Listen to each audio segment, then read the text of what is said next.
দর্শক, সিনেমার আলাপে আপনাদের স্বাগত জানাই। সংবাদ প্রকাশের নিয়মিত আয়োজন সিনেমার আলাপ। আপনারা জানেন এই অনুষ্ঠানে চলচ্চিত্র নিয়ে আমরা আলাপ করি এবং এখানে চলচ্চিত্র সংশ্লিষ্ট যারা রয়েছেন তাদেরকে আমরা আমন্ত্রণ জানাই। আজকে আমাদের সাথে উপস্থিত রয়েছেন মোহাম্মদ কাইয়ুম। আপনাকে স্বাগত আমাদের অনুষ্ঠানে। এবং দর্শক, আপনারা জানেন যে কুড়াপক্ষীর শূন্যেওরা সম্প্রতি এই চলচ্চিত্রটি মুক্তি পেয়েছে। শুধু মুক্তি পায়নি, নভেম্বর মাসে সম্প্রতি এই ছবিটি আমন্ত্রিত হয়েছে 28তম কলকাতা আন্তর্জাতিক চলচ্চিত্র উৎসবে এবং সেখানে আন্তর্জাতিক প্রতিযোগিতা বিভাগে একমাত্র বাংলাদেশি সিনেমা হিসাবে এই ছবিটি নির্বাচিত হয়েছে। কাজে অনেক ব্যস্ততা কাইয়ুম ভাই, আমরা জানি, এর মাঝে আপনি সময় দিয়েছেন, তো সেজন্য ধন্যবাদ। প্রথমে জানতে চাইবো যে এই কুড়াপক্ষীর শূন্যেওরা নভেম্বর মাসে মুক্তি পেল, মুক্তি থেকে এই পর্যন্ত এবং একটি উৎসবে যাচ্ছে, আন্তর্জাতিক চলচ্চিত্র উৎসবে, আপনার অভিজ্ঞতাটা যদি একটু সংক্ষেপে শুরুতেই বলতেন। ধন্যবাদ আপনাকে। অভিজ্ঞতা তো অনেক লম্বা বিষয় এবং বিস্তারিত বলার ব্যাপার। তারপরও যেটা সংক্ষিপ্ত আকারে যদি বলা যায় যে মুক্তির আগে থেকে মুক্তি পাওয়া, তারপর কলকাতা আন্তর্জাতিক চলচ্চিত্র উৎসবে প্রতিযোগিতা বিভাগে সুযোগ পাওয়া, এগুলো আমাদের কাছে ভালো লাগারই ব্যাপার। এবং আমরা ছবিটা মুক্তির পর যেভাবে দর্শক যারা দেখেছেন তাদের প্রতিক্রিয়া যেভাবে পেয়েছি এবং চলচ্চিত্র উৎসবগুলো যেভাবে আমাদেরকে গ্রহণ করছে, তাতে পুরো টিম এবং আমাদের সকলের জন্য বিষয়টা অত্যন্ত আনন্দের এবং আমরা মোটামুটি ভাবে সন্তুষ্ট আমাদের কাজের পরিশ্রমের ফলাফল যতটুকু পেয়েছি তা নিয়ে আপাতত। ছবিটি আমার দেখার সৌভাগ্য হয়েছে। তো এই ছবিতে আপনি যে হাওর অঞ্চলের মানুষের দুঃখ দুর্দশা এবং সেখানকার যারা বাসিন্দা তাদের যে এক ধরনের, আমি বলবো, বিচ্ছিন্ন দ্বীপের মতো তাদের বসবাস এবং জীবনযাপন, এবং সেখানে তাদের যে আসলে লড়াই সংগ্রামটা করতে হয় প্রতিদিনের খাবারের জন্য, বেঁচে থাকার জন্য, সেই সংগ্রামটি আপনি প্রায় 3.5 বছর সেখানে থেকে তুলে এনেছেন। তো এটা করতে গিয়ে আমার যতদূর মনে হয়েছে, আমি যতদূর দেখেছি এবং বুঝতে পেরেছি যে আপনার নিজেরও একটা লড়াই সংগ্রামের ভেতর দিয়ে আপনার যেতে হয়েছে। তো এই ছবিটি করার পেছনে আপনার সেই প্রস্তুতি এবং চ্যালেঞ্জ গুলো যদি একটু জানাতেন, এবং আপনার অসাধারণ এই সিনেমাটোগ্রাফি, এই ছবি সব মিলিয়ে যদি একটু আপনার অভিজ্ঞতাটা যদি আমাদের দর্শকদের জন্য বলতেন। দেখুন, প্রথমেই যেটা বলবো আমি, যে বাংলাদেশের আসলে শ্রমজীবী যে জনগণ বা নিম্ন আয়ের কৃষিজীবী বা শ্রমিক শ্রেণীর যে মানুষ, তাদের সবার জীবন প্রায় একইভাবে সংকটাপন্ন।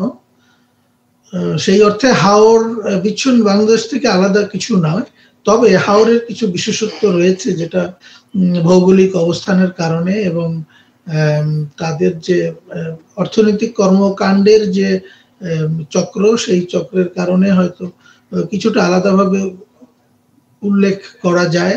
সেখানকার প্রান্তিক কৃষিজীবী মানুষ, ভূমিহীন কৃষিজীবী যে মানুষের যে জীবন সংগ্রাম, একদিকে সমাজে বিদ্যমান যে দারিদ্র, বৈষম্য বা বঞ্চনা, আর অন্যদিকে প্রকৃতির যে নির্মম যে রূপ, যে দুর্যোগের মুখোমুখি হয়ে তাদেরকে যে টিকে থাকার সংগ্রাম করতে হয়, সেই দিক থেকে কিছুটা আলাদা হয়তো আছে। এবং আমি মূলত এই বিষয়টাই তুলে ধরতে চেয়েছি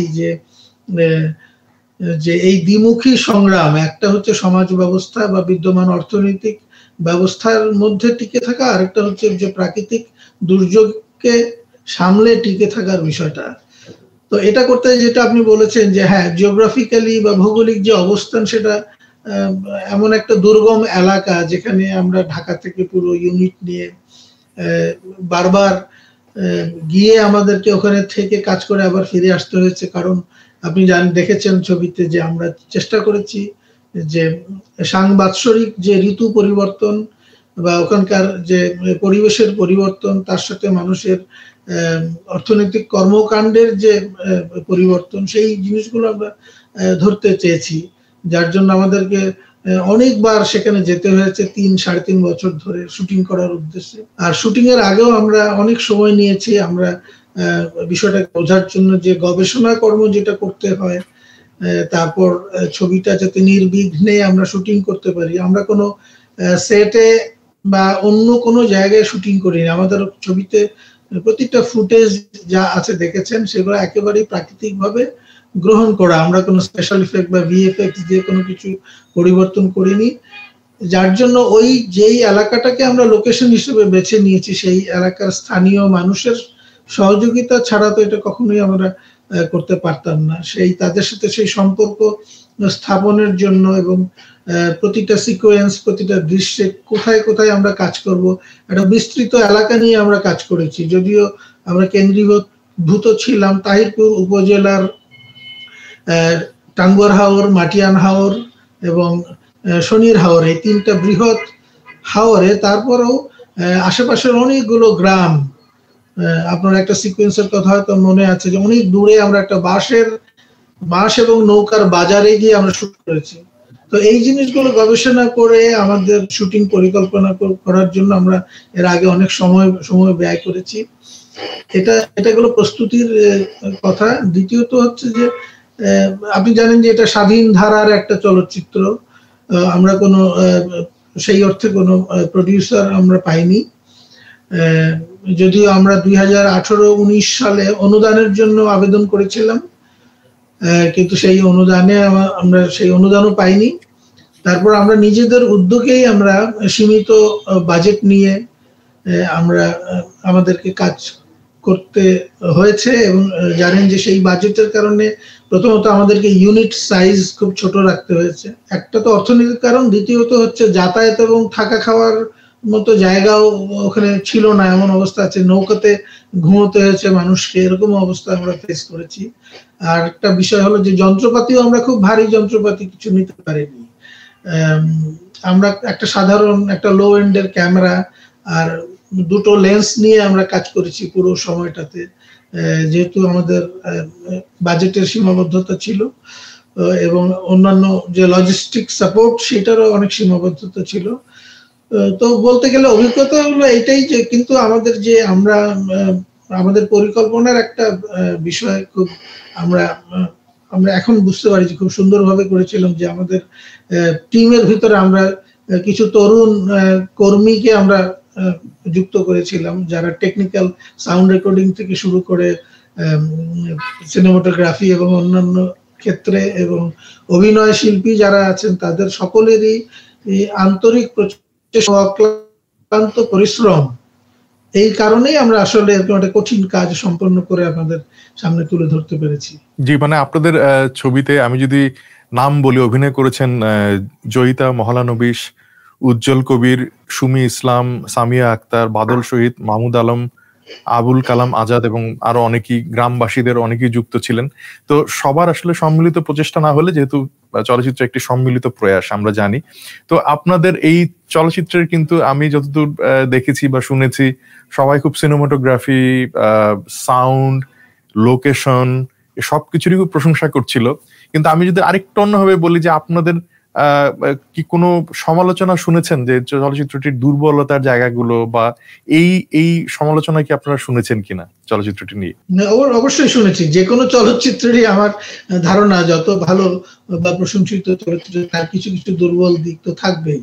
যেমন আমরা যখন কাজ করেছি বা আমি যখন লিখেছি চিত্রনাট্য, তারপর সেই চিত্রনাট্য শুটিং করতে গিয়ে অনেক জায়গায় পরিবর্তন ইম্প্রোভাইজ করেছি আমরা, তারপর অনেক কিছু আমরা আমাদের কি বলে সমস্যা ছিল, বাধা ছিল, সেগুলো ওভারকাম করে আমরা যখন তুলে ধরেছি সেই যাত্রাপথে ভেতর থেকে আমরা হয়তো অনেক কিছু টের পাইনি তখন, কিন্তু এখন যখন একটু কিছুটা দূরে বা কিছুটা সময় পেরিয়ে এসে ছবিটার দিকে তাকাই তখন মনে হয় যে এই জায়গাটা এরকম না হয়ে অন্যরকম হতে পারতো, এইটা আর একটু কম বা আর একটু বেশি হতে পারতো। তারপর আমার দিক থেকে গল্পটা যখন আমি লিখি বা বলি অনেক কিছু আমার কাছে বারবারই মনে হয়েছে যে অনেক ইনফরমেশন দিতে হবে মানুষকে, না হলে তো তারা মানে ঠিক কানেক্ট করতে পারবে না যে কি প্রেক্ষাপটে এই মানুষগুলোর জীবন, যার জন্য কিছু কিছু সংলাপে আমরা হাওর সম্পর্কে কিছু বর্ণনা এবং তথ্য আমরা দিয়েছি, যেটা বিশুদ্ধ শিল্পের বিচারে হয়তো অনেকের কাছে চোখে লেগেছে, এটা হতে পারে। আরো কিছু বিষয় নিয়ে মানুষদের কিছু সমালোচনা করেছেন, অনেকেই হয়তো ধরেন প্রথাগত যে কাহিনী চিত্রর যে ন্যারেটিভ ডেভেলপমেন্ট সেইটা যেরকম আমরা দেখে অভ্যস্ত, আমি ঠিক সেইটা আমি অনুসরণ করিনি, যেহেতু আমার বিষয়টা অন্যরকম। সেই কারণে আমাকে মানুষের জীবনটা বোঝানোর জন্য আনুষঙ্গিক এবং পারিপার্শ্বিক, প্রাকৃতিক এবং অনেক বিষয়ের ডকুমেন্টেশন করতে হয়েছে, যেগুলো আমি সংযুক্ত করেছি।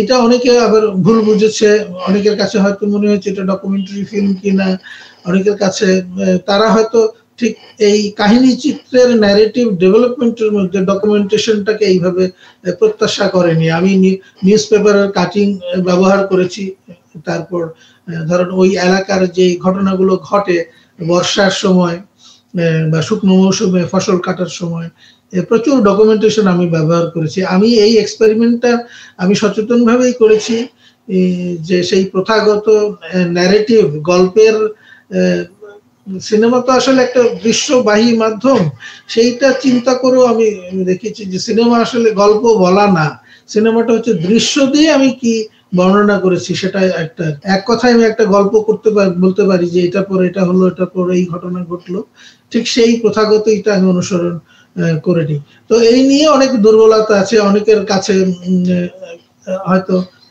খুব যে বিষয়টা খুব ভালো লেগেছে, আবার একই বিষয়ে অনেকের কাছে সেটা খুব খারাপও লেগেছে, এরকম কিছু সমালোচনা তো রয়েছে।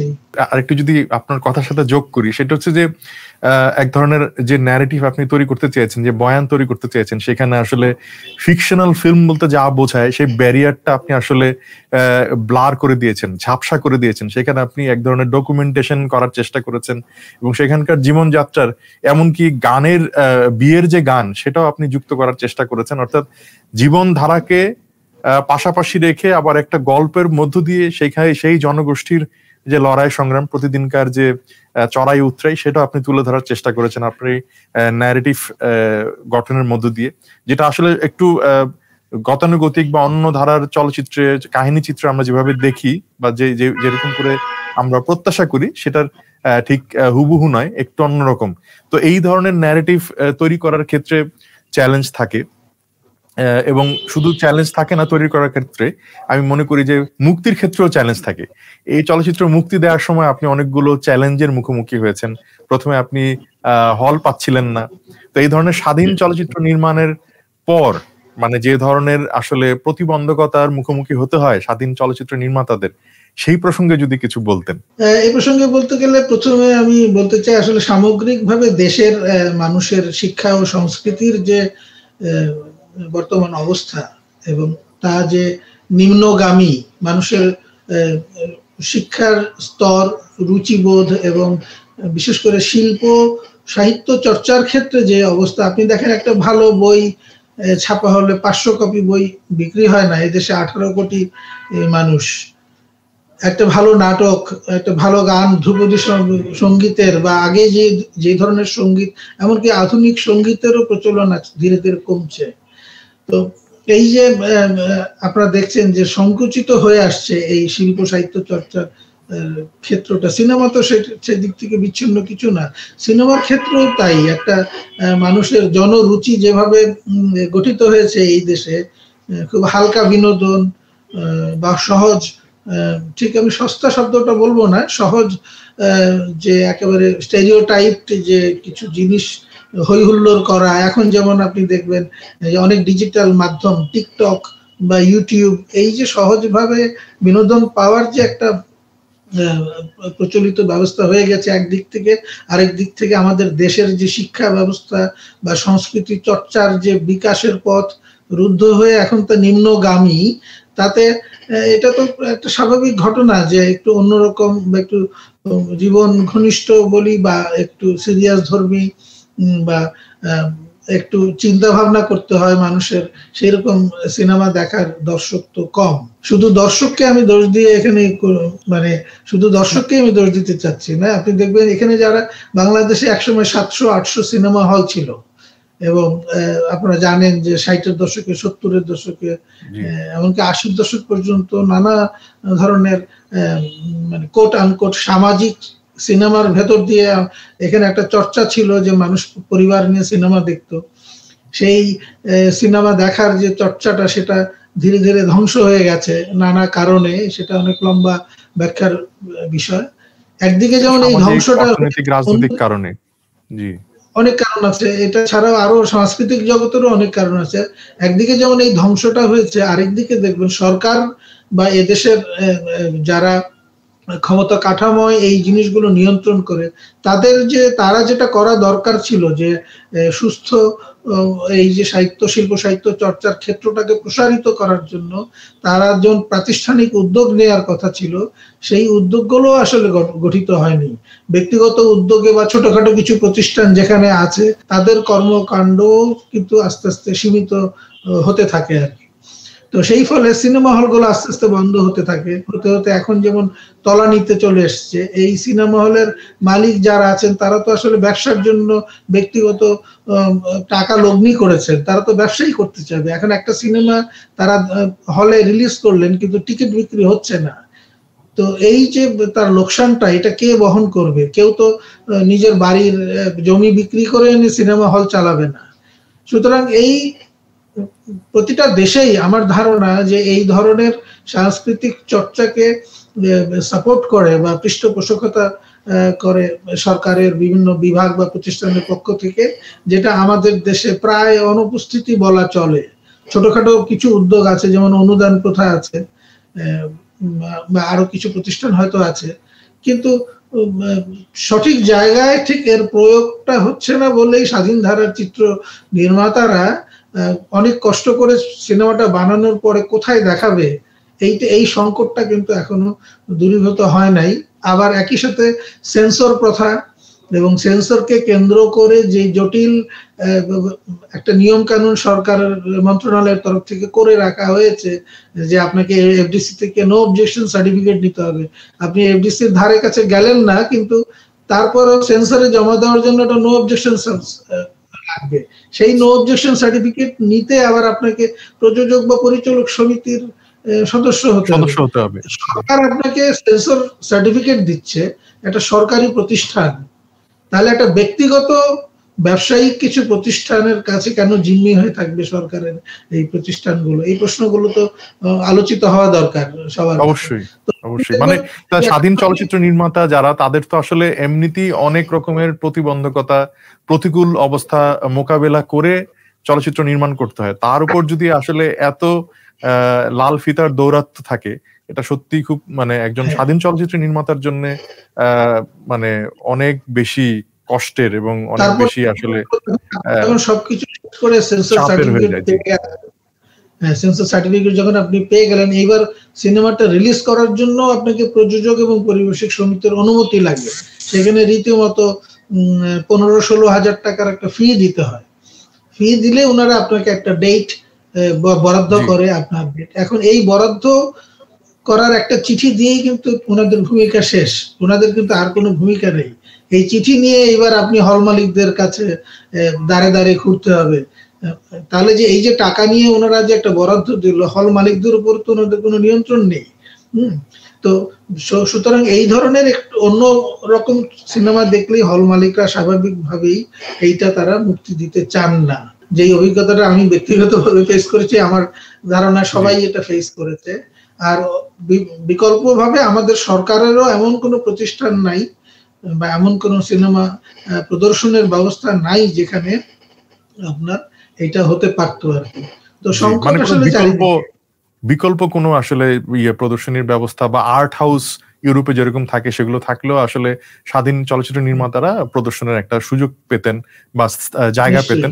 আমরা শেষের দিকে চলে এসেছি কাইম ভাই, সেটা হচ্ছে যে ছোট করে যদি বলতেন, আপনি সম্প্রতি একটা আসলে আমি বলবো যে স্বাধীন চলচ্চিত্র নির্মাতা হিসাবে একটা যুদ্ধ শেষ করেছেন, মানে পরবর্তী যুদ্ধে অবতীর্ণ হওয়ার কোনো পরিকল্পনা আছে কিনা, মানে পরবর্তী চলচ্চিত্র ভেবেছেন কিনা বা অঙ্কুরে আছে কিনা আদৌ, যদি ছোট করে বলতেন। দেখুন সবকিছুই এত অনিশ্চিত আমাদের জন্য। এই ছবিটাও আমি যখন করার পরিকল্পনা করেছি সে তো প্রায় 30 বছর আগের পরিকল্পনা, যখন আমি তরুণ ছিলাম, কিন্তু এই অনিশ্চয়তার কারণেই আমি এতদিন করতে পারিনি। তারপরে যাই হোক কোনোভাবে হয়তো এটা শেষ করলাম আর কি। এখন স্বপ্ন স্বাদ মানুষের তো থাকে, আমারও সেরকম আছে। আমার ইচ্ছে আছে যে এই ছবিটা আগে যে ছবিটা আমি করেছি সেটা যেখানে শেষ হয়েছে, যে ওরা গ্রাম থেকে শহরে চলে আসে, শহরে চলে আসার পর শহরের জীবন সংগ্রামটা আমার পরবর্তী ছবিতে করার ইচ্ছা আছে, কিন্তু জানি না কতটুকু আমি এটা বাস্তবায়িত করতে পারবো। একটা সিকুয়েল করার চিন্তা ভাবনা আছে। এটা কুড়া পক্ষীর শূন্য ওরা এই ছবিটি চলচ্চিত্রে যাবে এবং সেখানে নিশ্চয়ই মানুষের ভালোবাসা পাবে ছবিটি। তো সংবাদ প্রকাশের সিনেমার আলাপ এই অনুষ্ঠানে আপনি উপস্থিত হয়েছেন এবং আমাদের সময় দিয়েছেন, সেজন্য আপনাকে অসংখ্য ধন্যবাদ। এবং দর্শক যারা এতক্ষণ আপনারা এই অনুষ্ঠানটি দেখলেন, আপনাদেরকেও ধন্যবাদ জানাই। ধন্যবাদ জানিয়ে শেষ করছি। সবাইকে শুভরাত্রি। সংবাদ, ফিচার ও অনুষ্ঠানের জন্য ভিজিট করুন সংবাদ প্রকাশের ওয়েবসাইট এবং যুক্ত থাকুন ফেসবুক পেজ ও ইউটিউব চ্যানেলের সঙ্গে।